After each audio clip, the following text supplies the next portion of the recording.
बाली था, जब भगवान ने उसे बाण मारा, बाली धरती पर गिरा, वेदना हुई तो भगवान से पूछा, जब भगवान सन्मुख आए कि मारहि मोहि व्याध की ना, मैंने ऐसा क्या कर्म किया था कि आपने मुझे व्याध की तरह मारा।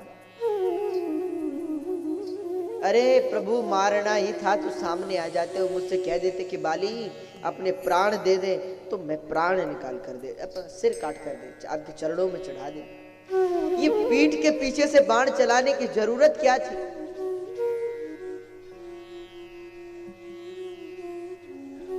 और मैं बैरी सुग्रीव प्यारा, सुग्रीव प्यारा हो गया और मैं आपका बैरी दुश्मन हो गया। हमने ऐसा क्या किया?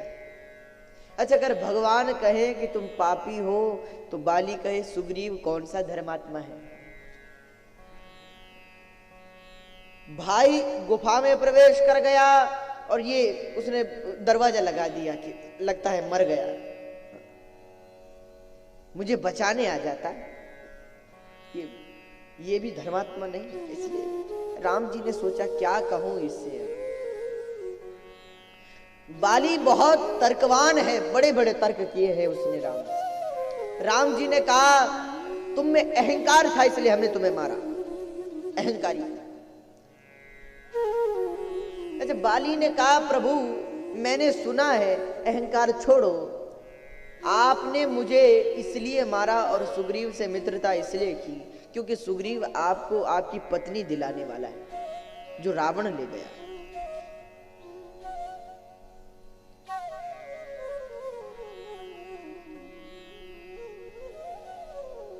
और प्रभु आपने इस निर्बल से सहायता मांगी। एक बार मुझे कहा होता, मैं रावण को बंदी बनाकर आपके सामने ले आता।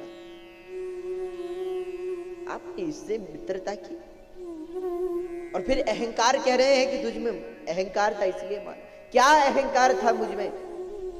भगवान ने कहा जब तेरी पत्नी तुझे समझा रही थी कि आज लड़ने मत जा, आज सुग्रीव अकेले नहीं आया है, उसके साथ राम है, तो क्यों नहीं माना?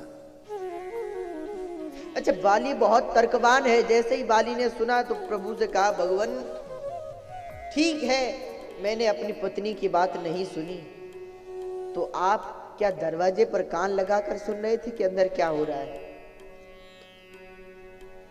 लक्ष्मण जी ने कहा बाली तुम इन्हें नहीं जानते, बिनु पग चले ही सुन ही बिनु काना। ये बिना कानों के भी सुनते हैं और बिना पैरों के भी चलते हैं, तुम इन्हें नहीं जानते। अच्छा, सुग्रीव बाली ने कहा ठीक है, बिना कानों के भी सुन लिया, तो प्रभु एक छोटी सी बात कहूंगा, बुरा मत मानना। भगवान बोले बोलो। बाली ने कहा दशरथ जी ने कैकेयी की सुनी तो कौन सा फायदा हो गया? राम जैसा पुत्र को जंगल भेज दिया कैकेयी की बात सुनकर। अच्छा, वो भी छोड़ो, आपने भी सीता जी की सुनी। आप मुझे कह रहे हैं कि अपनी पत्नी की बात क्यों नहीं सुनी? तो आपने सीता जी की सुनी, सीता जी ने कहा जाओ उस मृग को लेकर आओ, आप गए और सीता जी की सुनी तो आज रो रहे हैं। हम दो दृष्टांत देख चुके थे तो तीसरी मूर्खता हम क्यों करते? इसलिए हमने नहीं सुनी। अच्छा, लक्ष्मण जी सोच में पड़ गए कि ये बात अब क्या उत्तर देंगे प्रभु? भगवान ने कहा बाली कैकेयी मां में मोह था, जानकी जी में हट था। मोह और हट भले ही संकट का कारण बन जाए, पर तेरी पत्नी तारा तुझे उपदेश कर रही थी और उपदेश कोई भी करे उसे ग्रहण कर लेना चाहिए।